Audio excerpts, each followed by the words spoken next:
Okay, folks, I am upstairs doing this video rather than downstairs in my basement studio. I took a chance because the dogs were both sleeping and now the little one is running around. So you may hear little tappy taps or possibly her slurping up her water. But we'll try to get through this without the other one barking his head off. So here we go. I bought a new deck of tarot cards. Very excited about it. I've been wanting just like a good deck, and I'm very particular about my cards because I'm drawn to them mostly by the art. And you know, everybody has their own interpretation really of how they're gonna make things flow with their oracle cards, which I have other decks, and I'll do another video on those probably just because I just want to share the artwork. It's so beautiful. But over the last year or two, possibly, I started getting back into my metaphysical journey and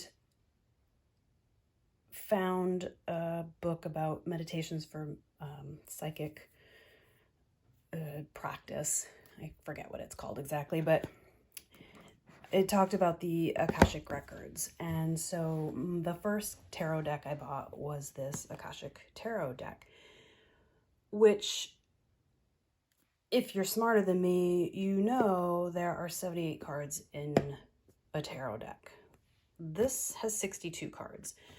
It's missing an entire suit, I think. I forget, but there's like, obviously there are several cards. It's not an actual classical tarot structure. So that was kind of disappointing. Beyond that, I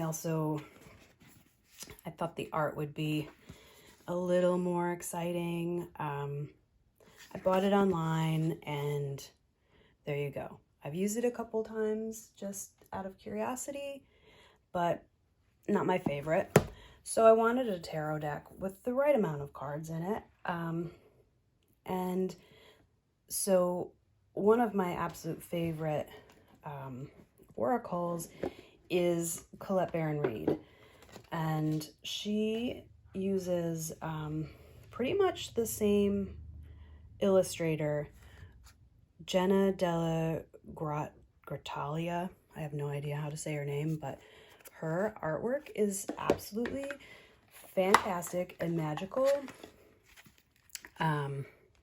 It's just gorgeous artwork. And while I love this deck for the artwork and I do like how it's set up, it is not really like a regular tarot deck in that all of her cards are meant to be read face up, which some readers will only, like, they'll disregard any cards that are upside down. I personally read them upside down if they come up upside down, but like I said, with this particular deck, they're not meant to be read upside down. So again, while I like that deck, it's not really a classic tarot setup. So after looking online, looking in shops, and just like not being drawn to any real deck, I found this one randomly just maybe a week ago. I just got them yesterday. I haven't really even looked at them. I did open it up, but I haven't gone through the cards yet. So I want to just take a look. I love the box. I already like the black and white is so, I just love it so much, especially when all of my other decks are so colorful. This is kind of a new, kind of fun way for me to go. So here's the book. Let's see what we got. It's very thin compared to most of them, but it's also, I got nervous when I opened the box because I'm like, okay, these cards are massive, but it's just the box is massive. Like every other tarot deck, it has a guidebook to let you know the meanings of things, and Now I'm looking in this. A lot of them have suggestions how to read the cards. Some of them will tell you, again, whether or not they're meant to be read upside down. I have not, like I said, I haven't really looked at this yet, so I don't really know how she means for these. By the way, they're by Erin Morgenstern, who wrote The Night Circus. I have not read that book, but I gotta tell you, after getting these cards and looking through her stuff, I think I want to buy it and read it. If anybody's read it, please comment in the comments and let me know, is it worth it and what you thought of it without giving it away. So anyway, let's get to the cards. So here they are. They were upside down, but you can see they were a little bit warped in the package. So I wanted to, they're like bowed this way. So I wanted to put them in just to try to straighten them out, but I don't think it worked. So anyway, let's just take this little sleeve off.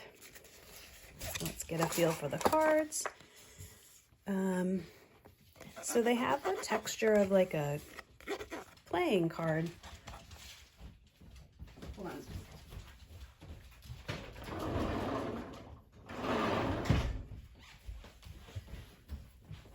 Dog had to go out, sorry.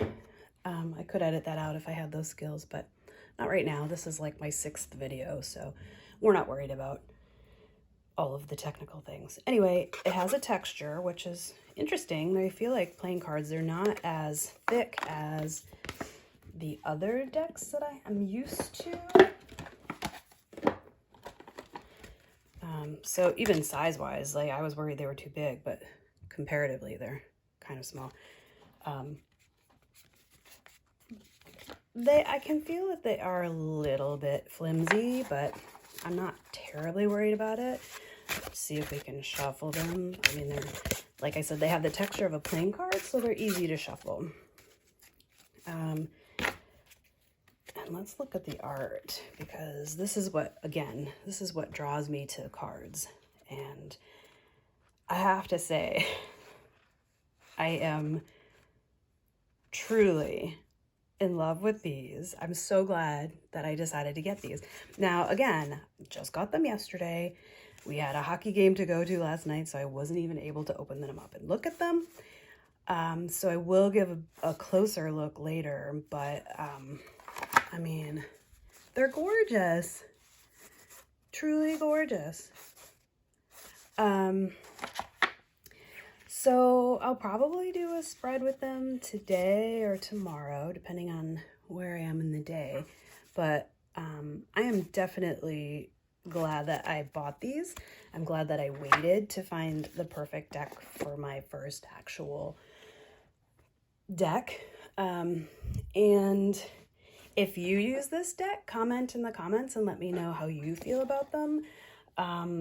If you have not seen these before and are also excited about them, I did just get them on Amazon because, like I said, I've searched everywhere to try to find a deck that I really liked, and most of the time the artwork is a little too like childish or too realistic. Like this deck is just like, it's just too realistic for me sometimes. I like this illustrative look because that's kind of like the art that I like to do, although I could not draw these bunnies or that guy. But I really do, I really feel like I don't think you need to be gifted your first deck. I personally think that getting a deck as a gift is nice if you already have decks, but it's such a personal thing that it has to speak to you, and who knows you better than you? Usually not anybody. So don't wait for someone to gift you a deck if you want to get a deck, but definitely, unless you have crazy amounts of money and can spend, like buy every single deck, which I wish I could do, research it, look at it, find pictures, Google it, ask around, whatever, but I'm super glad I waited and I can't wait to use these. So I hope you enjoyed this video. It gave you a little insight on this deck in particular or the other two that I have. And yeah, if I'm leaving any links, they're all in the description, and have fun.